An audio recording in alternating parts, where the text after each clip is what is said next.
Mabirizi Elton Joseph Mabirizi naye amaze okutuuka era ngo yavuganyako ne mu kalulu ka 2016 obulwa akakiiko k'ebyokulonda gye bamuwa bonna bafunye omukisa n'abutubuulira naye sebo tukwaniriza ku debate etegekeddwa aba Nation Media Group era tulindiridde okulaba ebirowoozo byo ekiro ky'olwaleero. Elton Joseph Mabirizi is the presidential candidate for the Conservative Party, and that is in the upcoming 2026 general elections. Just like my colleague said, this is his second time contesting as president, and I'm very sure he's not new to these things.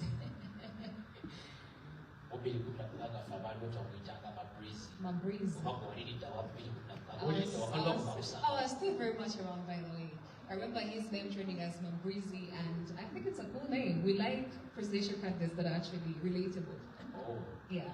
Which class were you? 2016, I was already at campus. I was already doing my university degree. I think guys out there, they are now. I'm old enough. Tulindirira omukulu Joseph Elton Mabirizi okubanga naye ayingira atwale ekifo kye nga twongera okweteekateeka.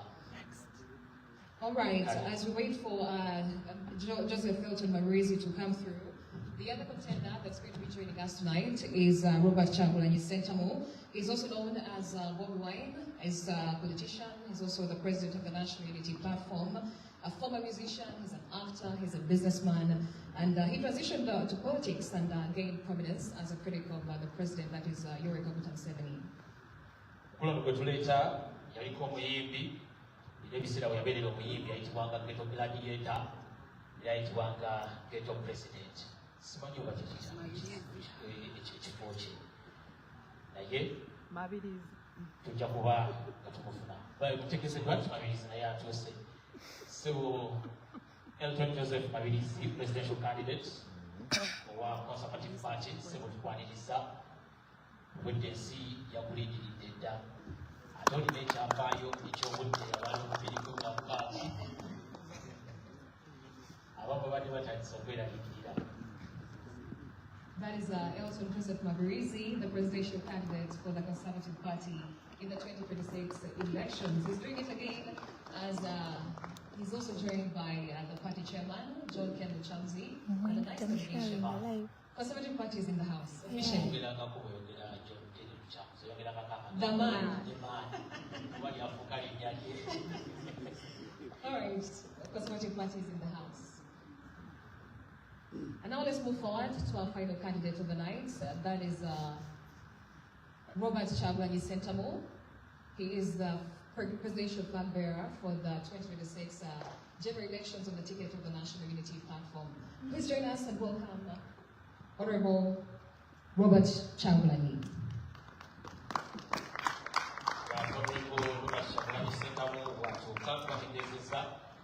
Kyaliko kisaawe ekyokuyimba era nakakyaki embeera zikyajja nnyingi nnyo tutera okuziwulira weewaawo tezizannyika mu ttivi natusonyiwa muyinza okuzitubanja.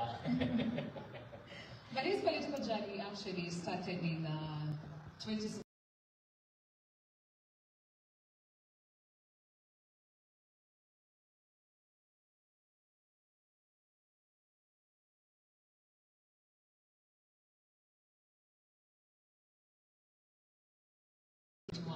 When he represented Chadondo County East, that is the Parliament of Uganda. There were some things that happened there, so we won't dwell on that. All we know is that he leads the People Power, the Power Movement, and has been a major opposition force. And he also ran for president in 2021, and he's here to do it again next year. County. Tulize Robert Chagulanyi Sentamu atambula n'omulamwa ogw'okugamba nti aleeta Uganda empya n'ekkooti y'abantu ebimu ku bigambo byasinga okutambulirako oba amulaze kuwokya tuyinza okwogera ebingi ne tuwokya. Number 10 year quote. I'm never damn sharing the president had to say. Really, I feel like a good idea. Kale, Honorable Robert Chagulanyi Sentamu abasinga obungi okumatika Bobi Wine, President w'ekibiina ki National Unity Platform. Akulembedde ye Bill Bedun, okusoma amawulire ga NTV Weekend Edition.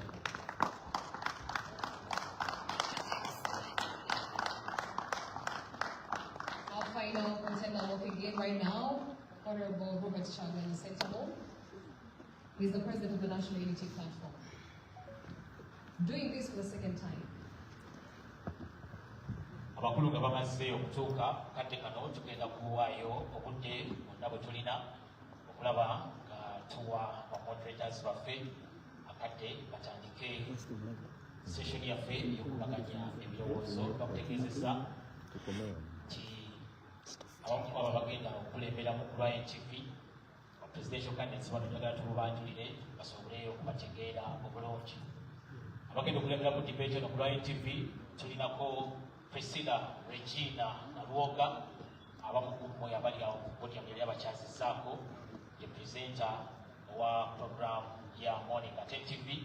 Program ebeerawo buli lunaku okuva ku Monday mpaka ku lunaku olwokutaano. Ye Priscilla Regina Nalukoola, omu ku bannamawulire abagondedde obulungi omulimu guno. Seated next to her is Arua. He is a doctor, a monetarist, and a central bank scholar as well. He has also been in the newsroom for quite some time, so he's well versed with that field as well. He's going to be our moderator as well for the presidential debate as we gear up for the 2026 general elections. Presidential candidate kanyibirire wano okusobola okundaba ze Annual Katamba.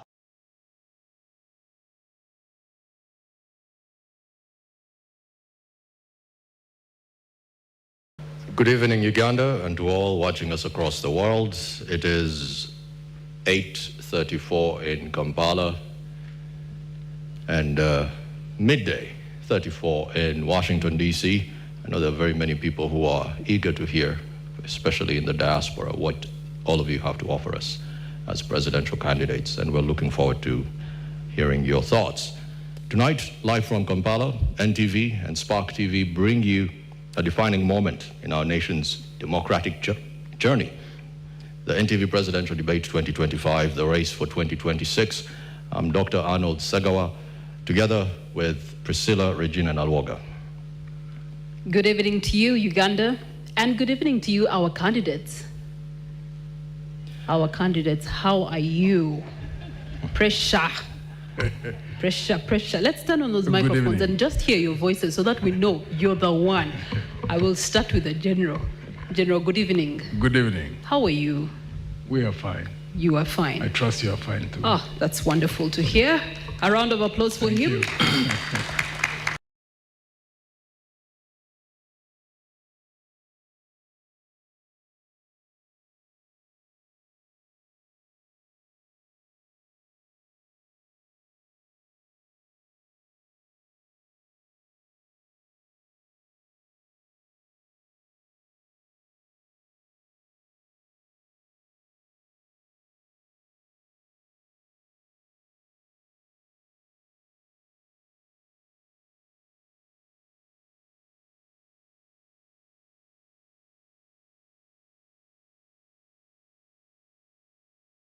Here, especially in the diaspora, what all of you have to offer us as presidential candidates, and we're looking forward to hearing your thoughts. Tonight, live from Kampala, NTV and Spark TV bring you a defining moment. Good evening to you, sir. Good evening to all of us. How are you? A pressure can come out in the zero. I don't have any question. Yeah.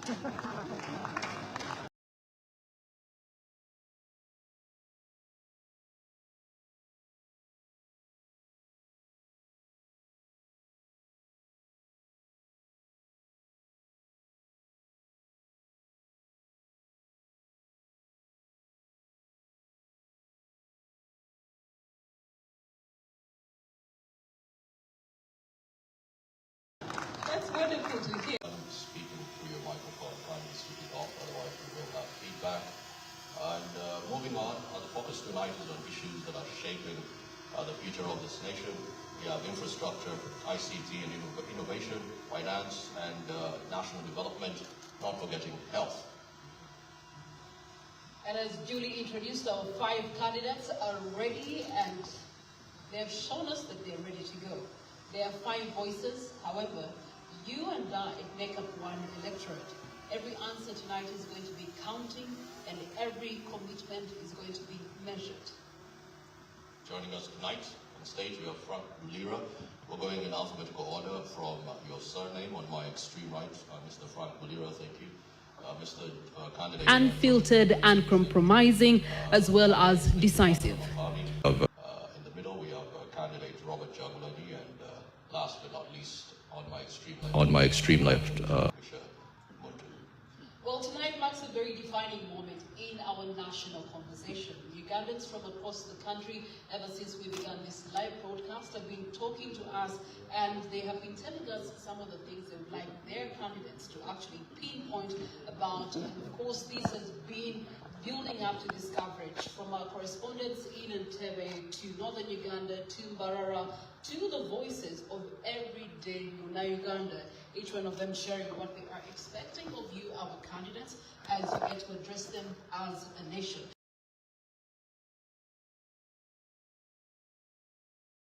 5 candidates joining us today, and we get to regret that 3 candidates were unable to join us on this stage tonight, with the hope that all 8 will be present at future debates. Tonight, we will be looking at 5 themes, that is youth unemployment and jobs. 2 is security, governance and justice. 3, technology and the future of work. 4, infrastructure development and the health sector. And 5, finance and economic development. And as the word presidential debate does say it, each candidate has 4 minutes for your introduction. Each candidate has 4 minutes and 30 seconds allowed to close your submission to every address under everything that we're going to be discussing tonight. And 1 minute will be awarded to you, and maybe 45 seconds to give your closing remarks when the night is done and dusted. There will be a 7-minute commercial break after the second theme, and these themes were all selected based on months and months of public engagement. Thousands of Ugandans having submitted their priorities and questions. This is through the community forums, digital platforms, and of course the regional outreach. However, the final selections, the structure, and the sequencing for tonight were made independently of the debate team. So as per the debate rules, neither the candidate that you see on the podium this evening nor anyone on the team have reviewed or influenced these questions.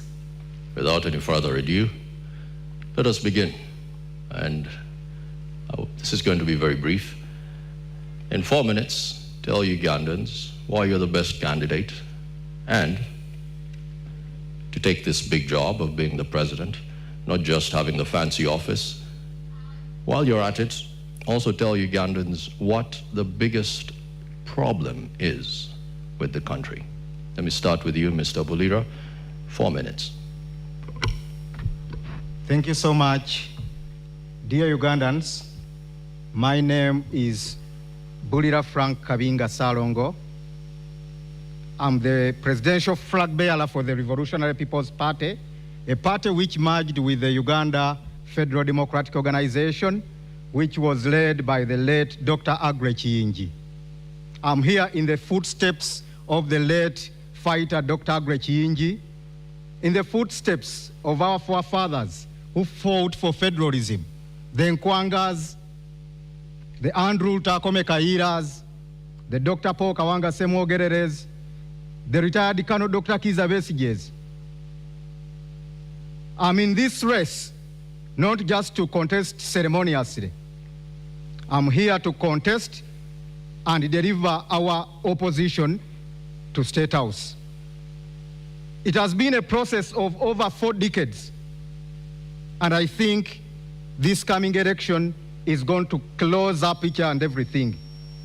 This is the time that we need to shape our country.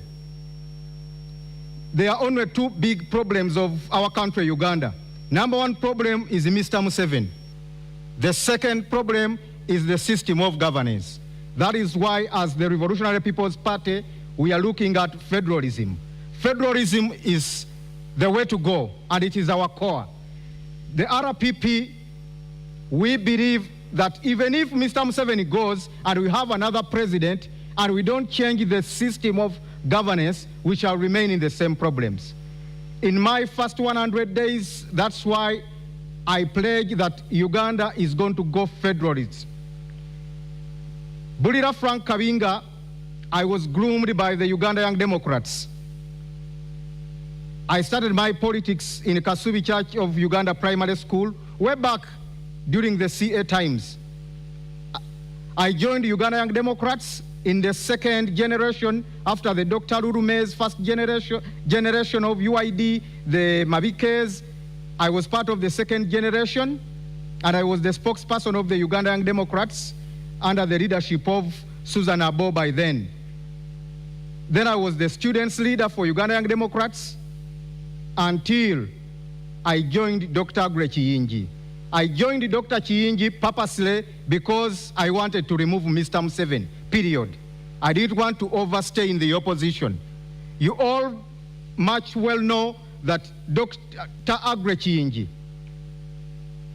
was standing in the true path of changing this country. In fact, if Dr. Chiyingi or Dr. Besigye had been in this race, I wouldn't have contested, because they are the only two people who had solutions to changing this government, who were focused on removing Mr. Museveni and with realistic solutions. We have done enough politicking, and it is now time to remove Mr. Museveni. That is why I also argue my fellow candidates, fellow contestants, if they are really genuinely looking at removing Mr. Museveni first, to join me, and we remove Mr. Museveni. We shall sort other issues regarding parties and our aspirations after removing Mr. Museveni after 15th January. So I'm here, dear Ugandans, presenting myself as your next president come 2026. My campaign was derailed. As you know, Dr. Chiyingi, he was living miles away from Uganda, but he was the most feared man. Mr. Museveni feared Dr. Chiyingi more than opposition leaders sleeping in Kampala and Wakiso. You know that. It's a debate, Mr. Frank Bulira. Your time is up, 4 minutes. But since you want to remove Mr. Museveni, then I ask that you move from your seat and come sit next to these two gentlemen, in between these two gentlemen who have also rightly said that they're doing the same thing. Please stand up and come and sit in between the general and the one who's promising a new Uganda. Though I'm number one, It is okay. We shall decide on 15th. Thank you very much. Each candidate being reminded you have 4 minutes for your introduction. And now we move to the second candidate, Candidate Joseph Mabirizi. Good evening once again. My name is Elton Joseph Mabirizi Salongo from Conservative Party, the party which has outlived generations. In CP, we have the uniqueness that we stand for. Number one, it's about the governance, which requires fabrication to come up with something new which can fit in the generation we live in. We stand for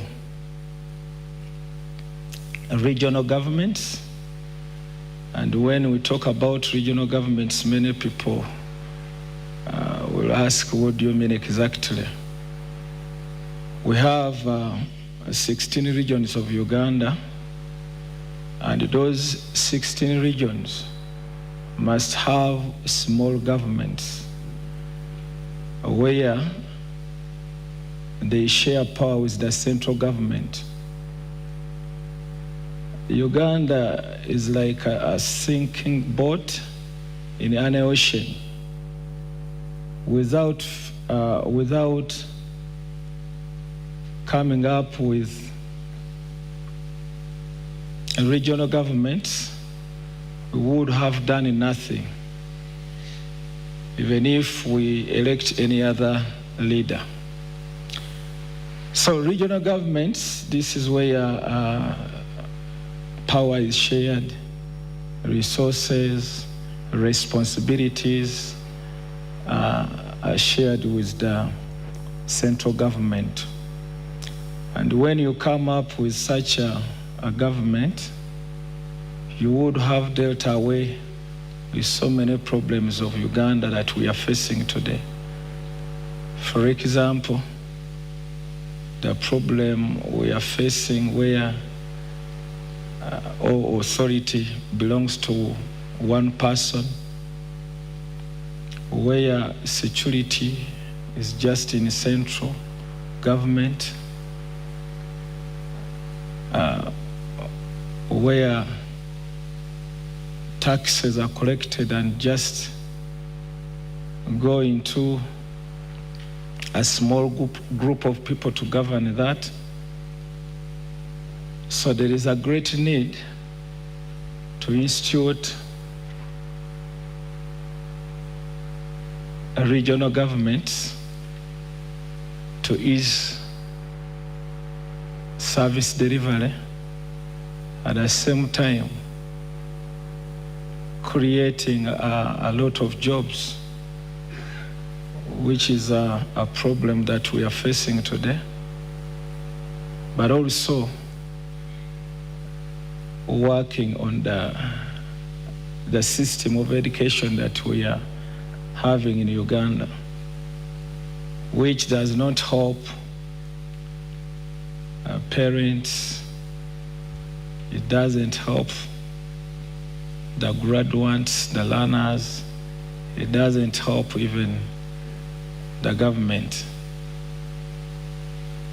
The first beneficiary of the citizens or the graduates, it is the government. But when they finish, you find that there are no jobs, which has created a lot of dependence. People who are working are very few,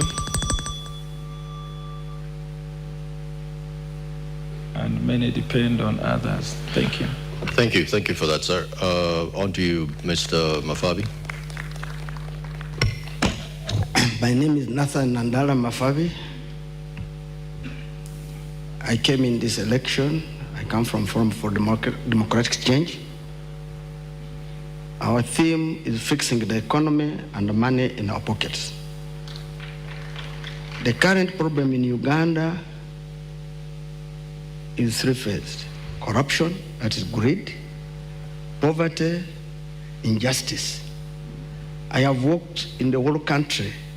You discover poor mothers, poor fathers, who are selling tomatoes, oranges. They cannot even make enough to feed their families. Our children go to school. Out of 10 children who join primary school, only 2 reach P7. That means there's 80% dropout. You go to the health center, they will refer you, go out for medical attention, go and buy medicine, go for a scan, and those are the main things which bring us in this election. But what's the problem? We have been around for 40 years. We have been talking about peace, peace, peace, and I don't think Ugandans can now eat peace because the peace is there. What we need is people to have jobs, and when they have jobs, they will earn a living. We look forward to investing in agriculture. We look forward to investing in education. We look forward to investing in health sector. We look forward to investing in infrastructure. I come with experience because I have studied all those. I come with experience in economy, in accounting, in taxation, in knowing poverty, how it's painful. I have worked. I'm fortunate you mentioned that only maybe you are, but I was in Ministry of Finance. I worked for World Bank, and we have advised many governments and have come out of poverty. So I am coming here with experience to help Uganda to move forward. I come as an employee. I want to be a servant to serve you with all my energy to ensure that people of Uganda can have the 3 meals which are designated in our lives. I am aware that we are 8 candidates, but each of us has his own manifesto. Our manifesto is very clear, it is spelling out what is supposed to be done. We want to create jobs. 60% of the youth are unemployed. 84 people live on 14 people. This is the danger, and this is the biggest insecurity we are having in our country. You get people are walking on the street from morning to evening, looking for what to do, what to eat, and this is causing a lot of problems in our country. In fact, the next time bomb is from the unemployment of the youth. Currently, our economy is structured in such a way that the service sector, which is contributing about 50%, is externalized. That's the telecom, that is the financial sector, and even the industrial part is belonging to the foreigners. Local Ugandans themselves, who live on agrarian economy, which contributes almost 80% of our livelihood, are only having a 23.8 GDP contribution, meaning that our people are living as slaves in their country. This is what we need to resolve, and it's urgent, and it needs somebody with experience in that area. In my life, I have been in Parliament for 25 years. I have been there advocating for justice. I've been advocating for, because there's a lot of social injustice, I have been advocating for this issue to do with poverty alleviations.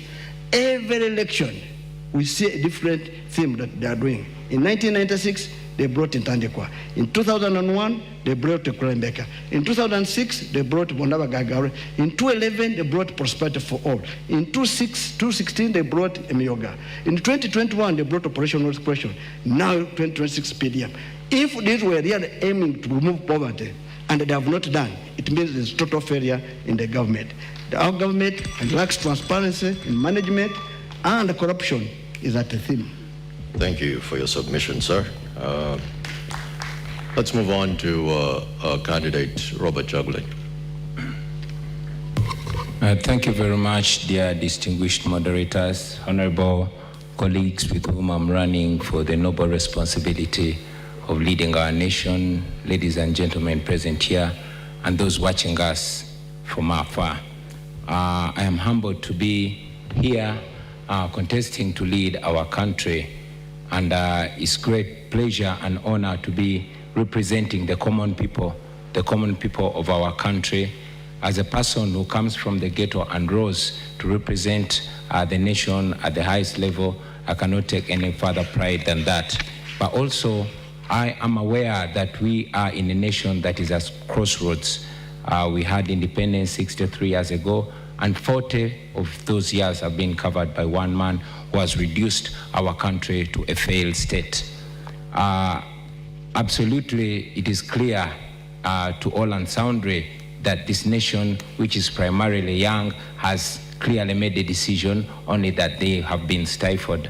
I am aware that I will be taking over a nation where 1.5 babies are born every year, taking over a nation where almost half of the budget goes to servicing debts. I'm aware that I'm taking over a nation that is deeply divided, but committed and ready to unite our country, which we've already started doing. What we promise is a new Uganda which is going to reset. Our country has completely been messed, and it needs to start afresh. Every institution has been captured, and we intend to start again in a new Uganda where people are going to be servants, where citizens of Uganda should take over power to decide the destiny of their lives. As we stand right now, the people of Uganda don't have a vote, they don't have a voice, and they don't have power over their nation. The state has been captured completely, and we hope to liberate not just the citizens, but also those that are leading the country. On a downside, I had really hoped to meet General Museveni here, so I could publicly face him and hear what more lies he has to tell us after 40 years.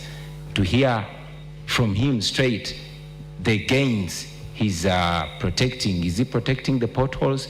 Is he protecting the rotten hospitals? Is he protecting the broken down schools, the broken down infrastructure? Is he protecting his power and right to torture citizens? I had always wanted to hear that not privately, but publicly from General Museveni. Anyway, it's all right that he's not here because he's in the past and we are discussing the future of our country. So I'm very glad and I hope to share ideas and to teach and learn from these, our colleagues. But of course, I must assert it that the people of Uganda, especially the young generation, the new generation that I largely represent, is committed to changing their country and to taking back the right to determine their destiny. I am ready and committed to lead the charge to change Uganda, so help us the Almighty God. Thank you. And the final candidate for the evening, with your introduction and why Uganda should believe in your cause.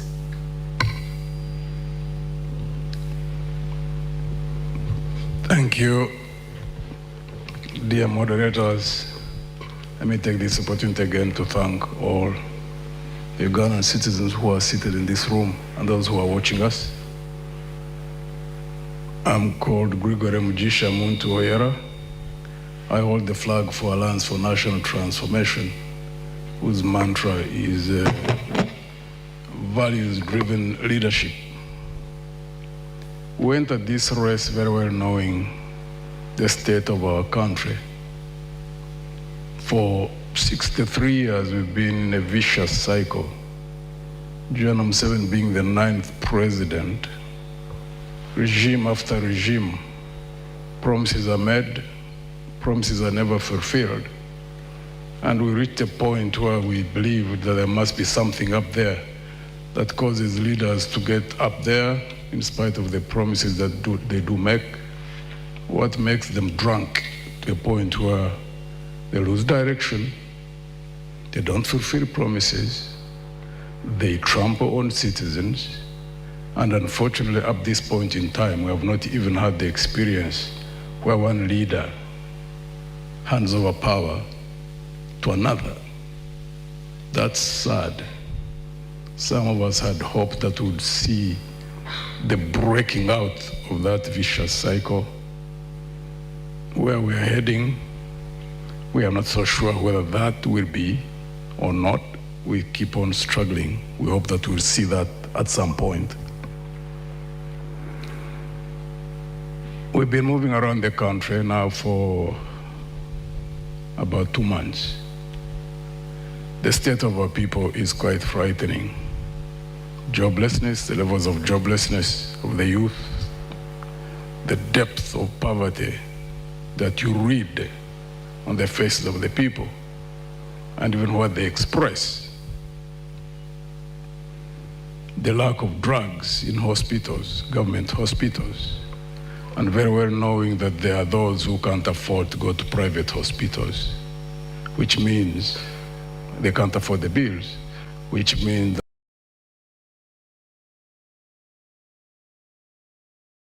that most people just go home to die.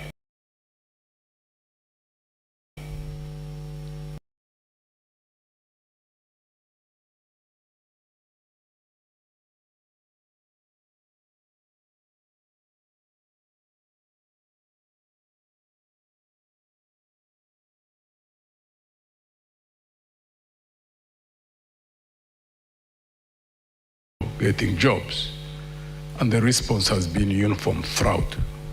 I've not been to any district where I've got a response that you can do an interview, and when you succeed or you are the best, that you can get a job unless you know someone, unless you pay a bribe.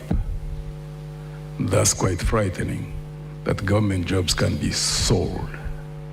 So the people out there who still believe that General Museveni should continue, I've been urging them on the campaign trail that considering that state of affairs and the frightening levels of corruption in this country, we lose 10 trillion Uganda shillings, that's about 2.7 billion United States dollars every year, that they should reconsider. General Museveni should just simply be retired peacefully on 15th of January. And I've been urging them to look amongst the 7 of us and select one who can lead this country from the vicious circle in which it is, the mess in which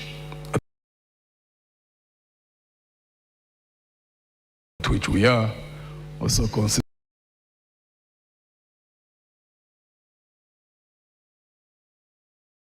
the frightening levels of data.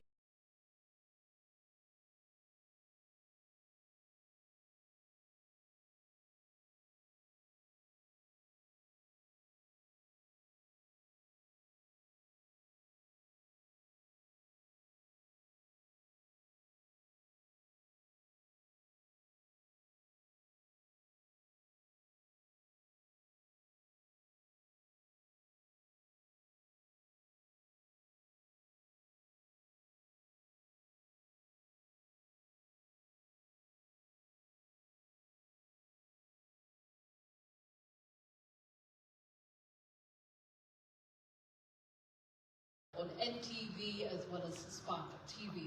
As we start up, a theme number one, start with candidate Frank Mulira. Just to share more statistics from the population census having been conducted in 2024, more than 73% of citizens being under the age of 30, including about 14 million people aged between 15 and 30, marking about 31%. And then we look at the latest labor data also showing us that only about 37% of these young people are actually employed and working. About 16% of them are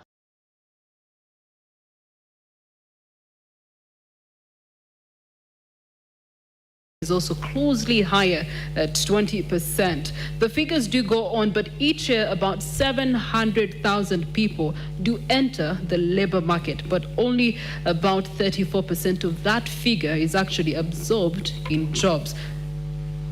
Candidate Frank Mulira, given these realities, what concrete measures beyond the national employment strategy, beyond the national development plan 4 that we're currently running as a country, will you implement in your first 3 years? 1, to raise job absorption well above 34%. 2, cut the youth NEET rate by at least 10%. And then 3, to ensure that the additional jobs being created are decent, they are formal, and are creating opportunities rather than incurring a lot of pressure on the informal sector.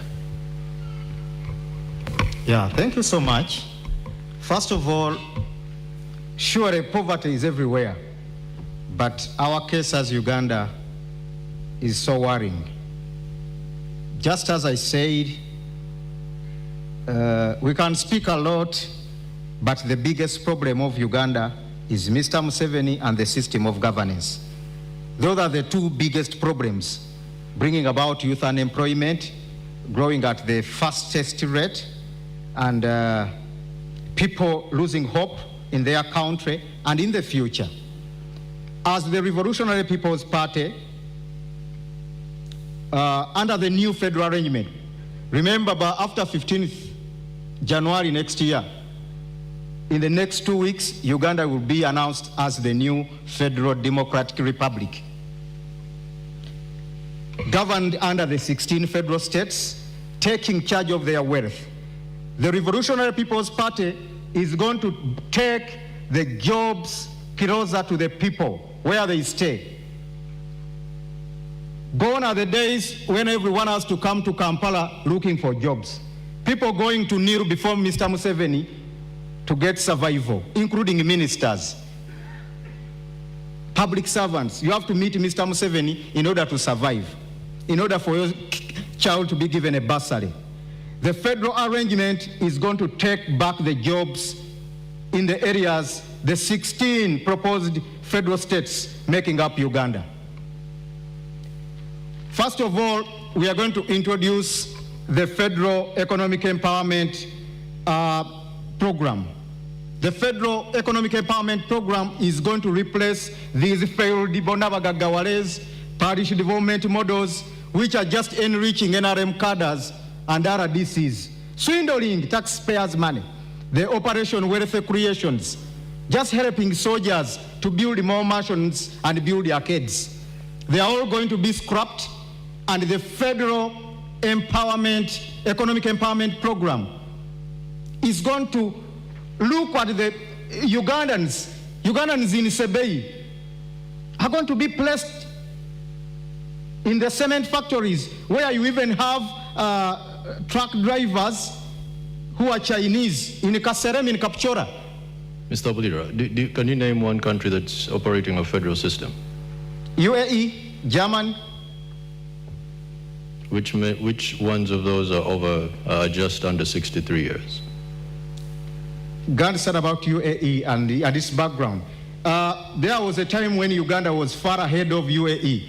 You remember that one time Idi Amin Dada gave food aid to UAE when the current president was the father of the current Sheikh Al Maktoum. He gave UAE food aid, plus the little soil UAE has. It was taken from here and mixed with the sand. UAE, every tree in UAE and grass has to be irrigated in order to live for a day. I worry, but Mr. it is the capital city of the world right now. Uganda would be so far better if we had gone federal. I worry you might not know that much about federalism, because the best example, according to you, the United States of America, which is operating on a federal system. From the federal system, you go down to the state system. Then from the state system, you go down to municipals. So I worry that you want to implement something that you're not very savvy with. That is according to you? No, this is the biggest economy in the world. So if you're to give an example, at least let's go with one that has... I give the example of UAE because it's the country I know most. The king of Dubai is my good friend Sheikh Al Maktoum, and the president of UAE, Sheikh Nayan. So it is a live example. My second home is in UAE. I've admired a lot from UAE under their arrangement, whereby you don't need to go to Sharjah when you are in Abu Dhabi to get a service. Everything is in a different is well catered for in a particular federal state or province. Provinces are competing. When Abu Dhabi builds a big skyscraper, Dubai will bring Burj Khalifa. When Al Alain does this, you know, in the end, the country ends up developing. In Nigeria, you don't need to go to, if you are in Lagos, you are contented. You don't need to go to Abuja. You don't need to go to Kumasi. So, Kumasi is in Ghana, but thank you. You have run out of time. Thank you, Mr. Bulira. As you can imagine, it is going to be a very heated conversation, and if I do jump in, my credentials might permit me to do that. On to the next candidate. Let's look at Mr. Joseph Mabirizi. Quick question, Mr. Mabirizi. Are you familiar with the Malabo Declaration?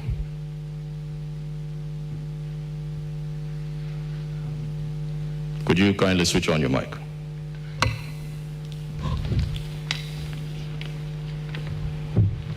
Are you familiar with the Malabo Declaration?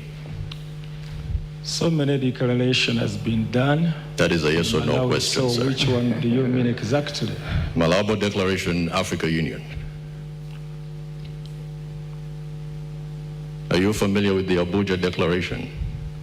Which one in particular? Because several of them, there are several which has been done. I wouldn't want to eat into your time. Are you talking about the climate one? Are you talking about which one are you talking about? Okay, let's talk about agriculture. A declaration was made where 10% of revenues going through this fiscal plan when it comes to spending of any nation that is privy to the African Union spends 10% of their revenue on agriculture. As you can imagine, Uganda does not do that. That being said, what would you do in your first few months as president of Uganda to fix that? We have a very big plan about agriculture infrastructure, where we want to encourage much of small-scale industry, where people can use simple machines in agriculture. Like hoes? When I talk about simple machines, I know even a hoe falls under that, but there are other machines which are not big tractors There are those ones which are operated just with small engines. There are those ones which are operated manually. They just push them. So there are so many. So I'm not talking about Onlaho. I'm very confused. Are we talking about combine harvesters? Are we talking John Deere? Are we talking, I'm very confused. Going back to plowing with oxen, which one is it? Give me something concrete. They are tractors, but now I'm talking about the simple machines which use these simple engines, which are affordable. They don't consume a lot of fuel, and they are being used in Malaysia. So you can visit Malaysia, because for me that's where I saw them. So that's what I'm talking about, that once we trade that and bring it into our nation, we would have helped a lot in agriculture. But you're addressing something different, because what these declarations say is to have 10% of your GDP. I understand your question. Give me time to answer. Please go ahead. If you want me to answer your way, then it's something else. Please proceed. I have my way, and I can pass either way to answer you. So you want me to give the answer you have? Huh? I have my own answer. So, you know, I told the person who contacted me that let me hope you are taking me into a debate, not something like questioning you, then you answer this, someone asks another question to take you off. So, what I was saying, there is a need to get that into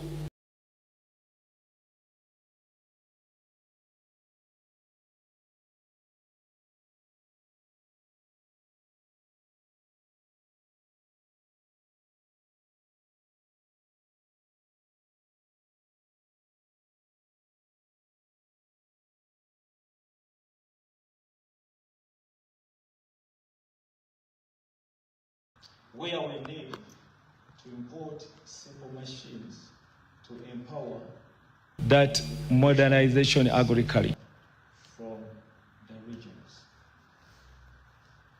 And once you've empowered all the regions, where the regions, they are also responsible for collecting taxes, and after collection of taxes, they only give regional governments, they are responsible to institute and put into practice what fits their region according to agriculture. So it will be the responsibility of the regions sitting and deciding, even what the declaration aimed at may be less. Each region will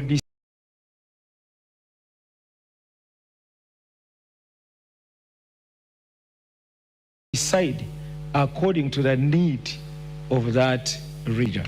That's what we call shared power. It's not about only one person dictating that things should move in this direction or the other direction. That will be the responsibility of the regional governments. Makes sense. Thank you. All right, as we do go on, be reminded that our first theme of the night is youth unemployment and economic reset. This is where we'd like to turn to Honorable Robert Kyagulanyi Ssentamu, one who has quite a large youth following. These are young boys and girls who need technical skills that are primarily scarce in our country right now. We look to training, we look to education, vocational education, and we also look to tertiary education that is still by and large weak. And also the digital economy is leaving so many people behind. From what you have seen in the many days you have been all over this country, if you were to become president, what immediate reforms will you use to drive an overhaul in TVET, and then also build real digital skills and ensure that the young person you have been meeting on this campaign trail is actually not locked out of the future? Thank you very much. And I'm glad you mentioned that indeed we've been traveling all over the country. For me, this is more realistic than idealistic. These are not just statistics. These are realities. These are people. We've been there, and in every urban town we've reached, you've seen hundreds of young people that show up, that are desperate, they're strong, they're talented, they want to work, but these are young people that have been failed by a system. It should be noted that Uganda is ranked the most entrepreneurial country in Africa. However, the young people are being failed because 70% of the small businesses that are started do not live to complete one full year. They are failed because of high taxes. They are failed because of the cost of money, high interest rates. They are failed because of high electricity rates. They are failed because of high transportation, and this comes because of the broken down transport infrastructure.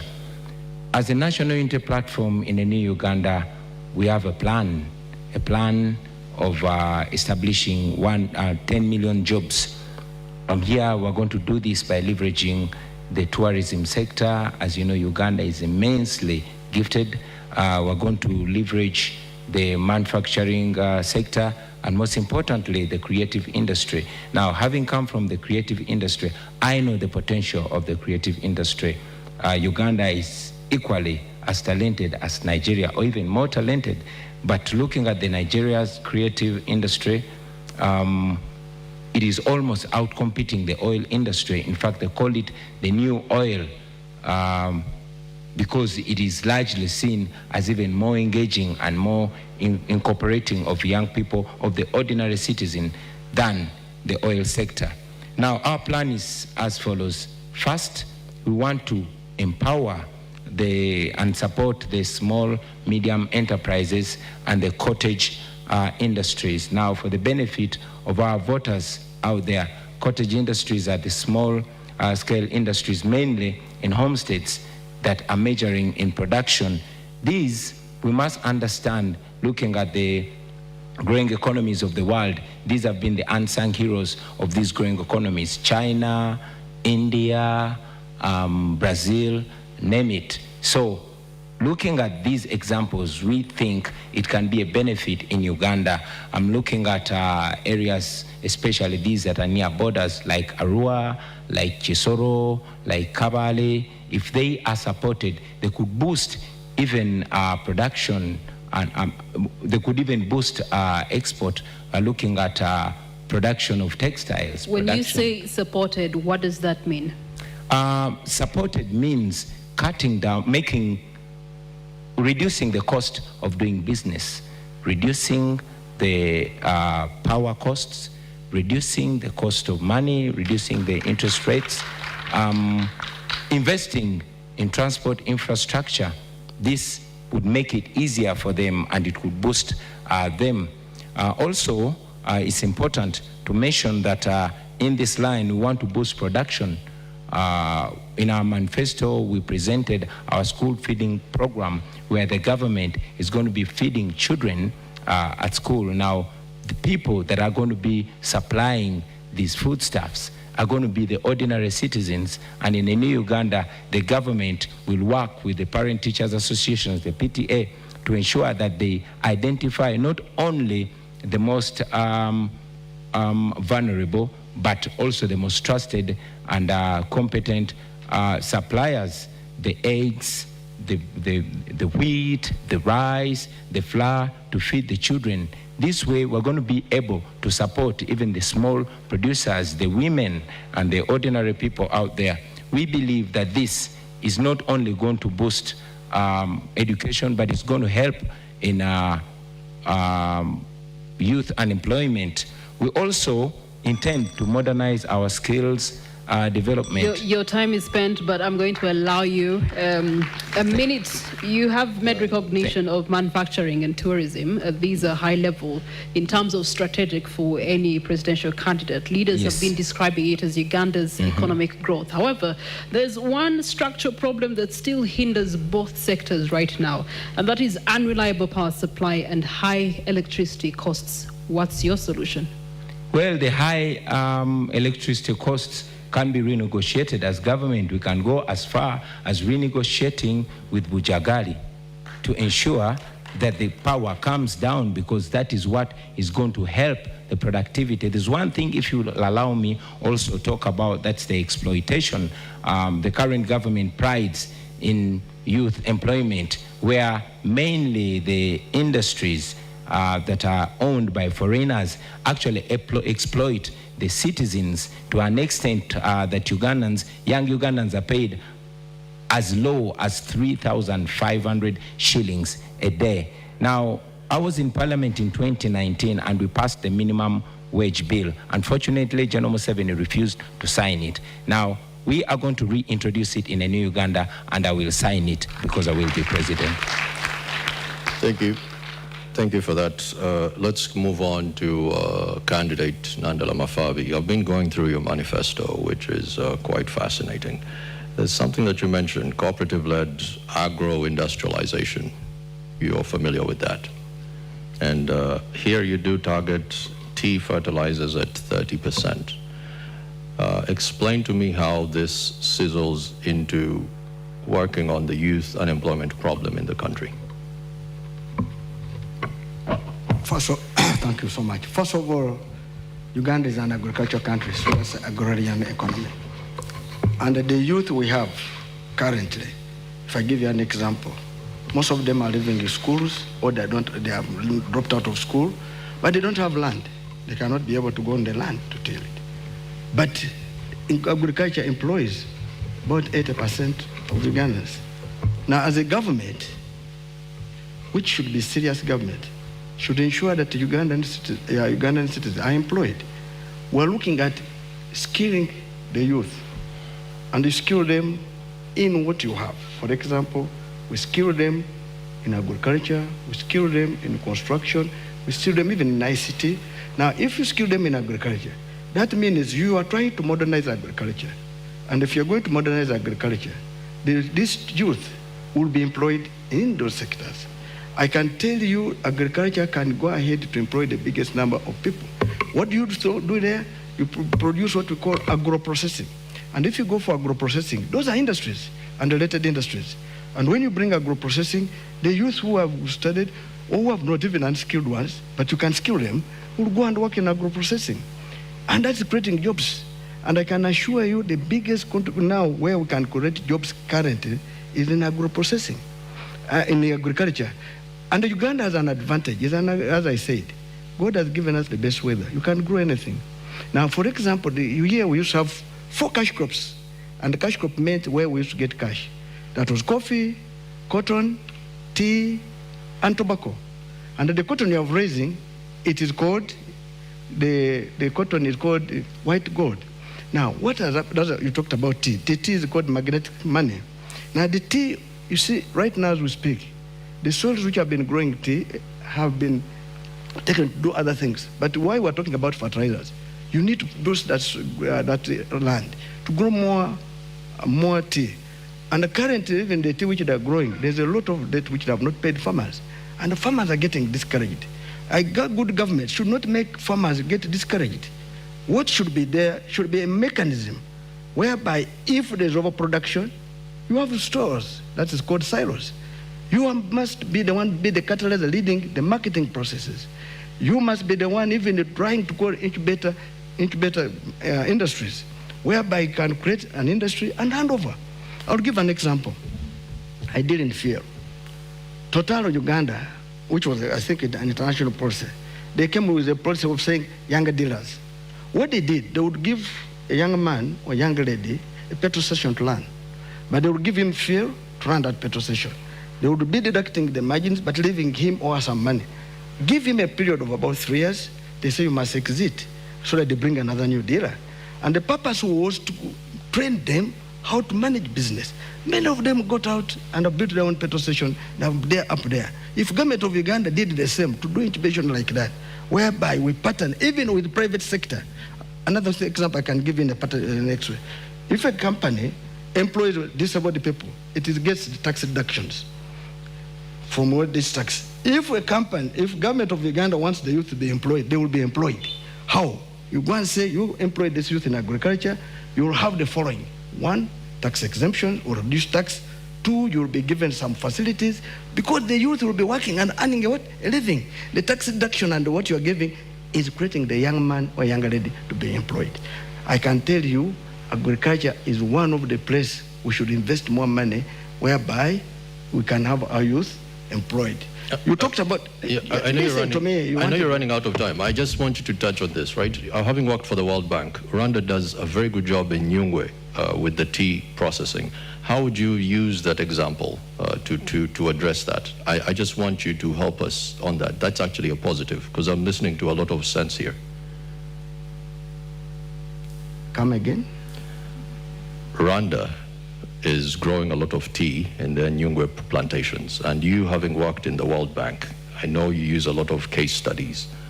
How would you use some of their examples with your experience to make the tea plantations better here? Are you aware the Rwanda copied our proposal, which was made by Uganda? This is why I want you to... So I'm trying to say that what Uganda is very good at writing proposals, but not good at implementing them.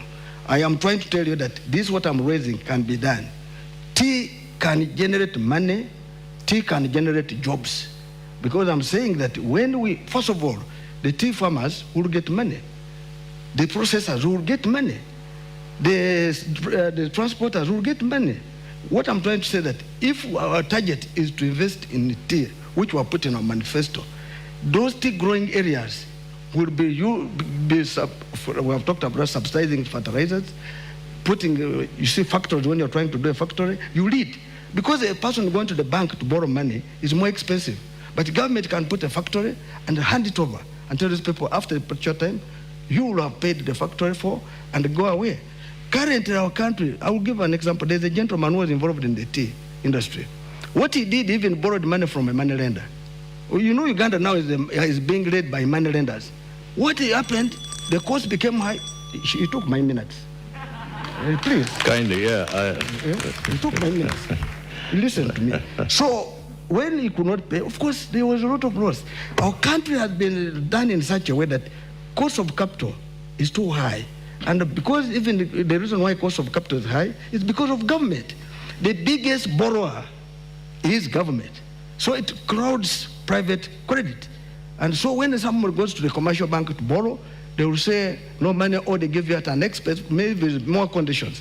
Now, what I'm trying to say, in the tea sector, if me become the president, I will tell you that it will be a deliberate effort to put industries, to put processes, so that credit, which should have been somebody going there, will be given by government beyond leading it, so that we create jobs in that sector.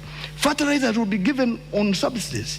And I can assure you the tea sector is the best now, because initially we had 4 of them, 4 ranking in. Tea can even overtake coffee. But of course, coffee is still high. In the current situation now, it is coffee followed by tea. Now we're getting a lot of money from tea, but also the marketing process are being driven wrongly. Government should lead in this process. I can assure you, I believe tea will create jobs and will make our youth be employed. All right, thank you so much. Staying matters agriculture, our national anthem does a pride in our agriculture backbone, good climate and fertile soils.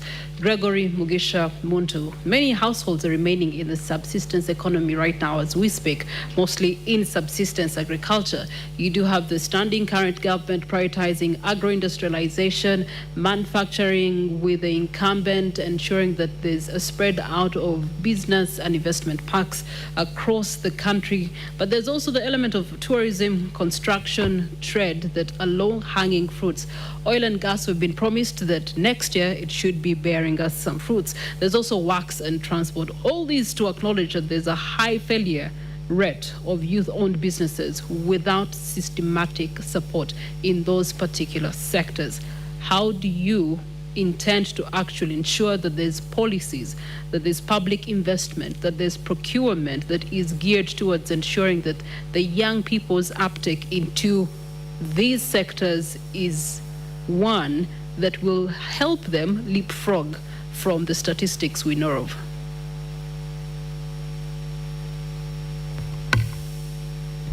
The measure of development of any country must be reflected in the development of the people first and foremost. In Uganda, where 70% of the population is in agriculture, fisheries and crop as well as the dairy industry, you have to focus to lift those people from the levels at which they are. And one of the things which is absolutely sad right now is that there was a total breakdown of extension services, and also credit is very expensive. Other than PDM, which is touted all over the place, which is only 1 million, it cannot help farmers who want to invest. One, raising money for quality seeds, buying fertilizer in areas where you find that soils have got depleted, and then buying pesticides for spraying of crops, and also the use of machinery, either tractors or ox plows. That requires capital. And most of these peasants don't have access to capital. And our cooperative unions were literally broken down. It is very amazing that there is actually one fund. It is small, it's not big. The agricultural credit facility, which is given by Bank of Uganda through commercial banks. In the 74 districts where I've gone, I have asked in about 8. It's only in one district of Nwaya where only 2 people raised their hands who were aware of such existence of such a fund. Now you can imagine, this is an agricultural country. There is a regime which touts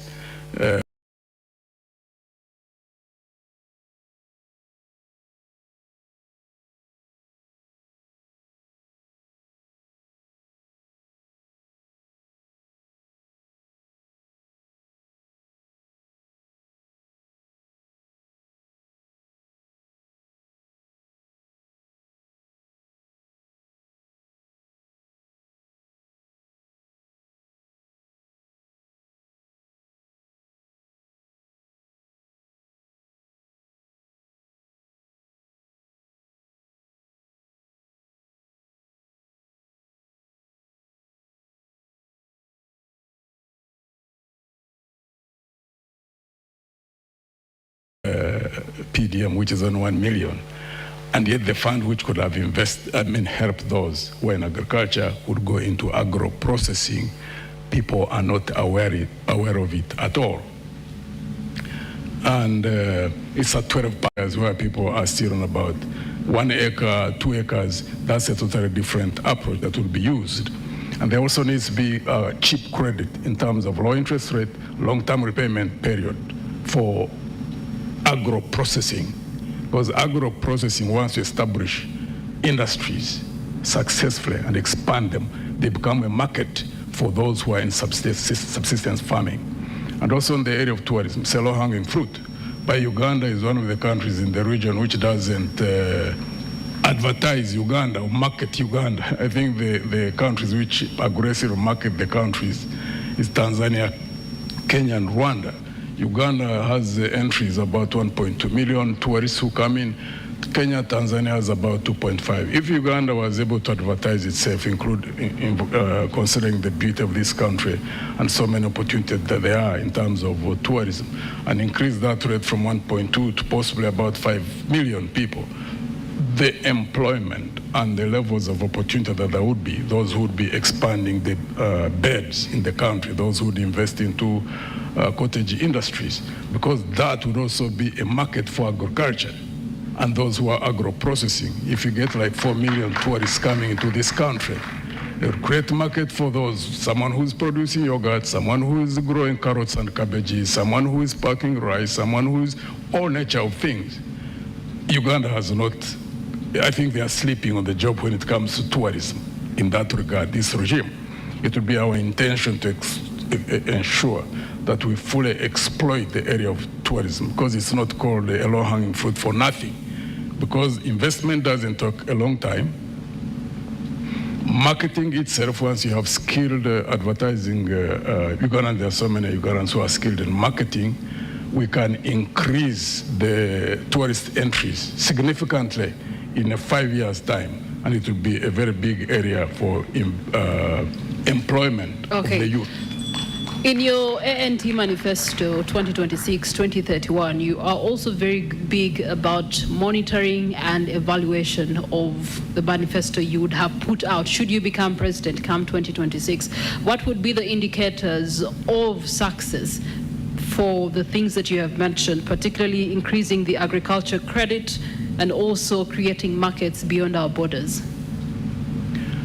One of the things that we really want to target and aggressively pursue is the area of corruption. We consider it as public enemy number one, because we lose 10 trillion Uganda shillings. That's about 2.7 billion United States dollars.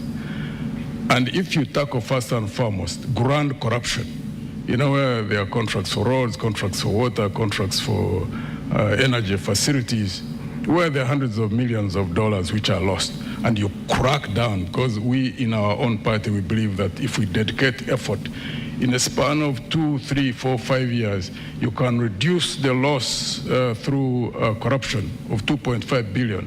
You can save about 70–80% of that. Reinvest it into the sectors which are needed: education, health, and also areas like I've already talked about, like in tourism. One, education, it may take a little bit of time to bear the results, but it's the highest form of wealth for any country that wants to develop. Because we are clearly aware that even countries which have nothing, not even one single mineral, when they invested in education, high quality education, skilling their labor force, and of course with good political management of those systems in such countries, some of them have developed. Example we keep giving is Japan. Now consider here, if you invest in good education, invest in having a healthy workforce, and also invest in agriculture, having food security, and also having citizens who are well fed. When you have those, plus the mineral potential which we have, and good political management, the sky is the limit for this country. And the sky is the limit for your time. Thank you so much, Gregory Mugisha Muntu. We're going to take a short break. As we do so, please be reminded the hashtag that we are running with is NTV Presidential Debate 2025, and we are running on NTV as well as Spark TV, and we are streaming live across the social media platforms, mainly X as well as TikTok and Facebook, and our website. Now there is a poll that is running. Which part of the debate is interesting you the most? There's finance and economic growth, there's health and education, there is also security and governance, infrastructure development. Now, just to extract a few comments that are coming in from our online audience, thanks NTV for preparations. Page 35 manifesto, 4.2 clean water for all, national unity platform shows interest of reducing the cost of 20 litres to 10 shillings. And there's a question there on the possibility in an economy where 50 shillings is no longer in circulation. There's also one that has commented here, WAPS on X says, what are the specific national laws, regulations and doctrine that a government that has power can actually use to ensure that there's a security, particularly regarding the arrests, the detentions, and the use of force and the such that is happening. Basically what we have been seeing in the most recent days as far as security and stability is concerned. We also do have Waha on X when he says, when the economy is stable, security will have the funds for defense, education will be funded, infrastructures will be built, and the health will have enough drug supply, meaning the well-being of the citizens, boosting the growth of all sectors. At the end of the day, he believes that economy is the key for him. Thank you so much for your voices. Keep them coming. We take a short breather. We return.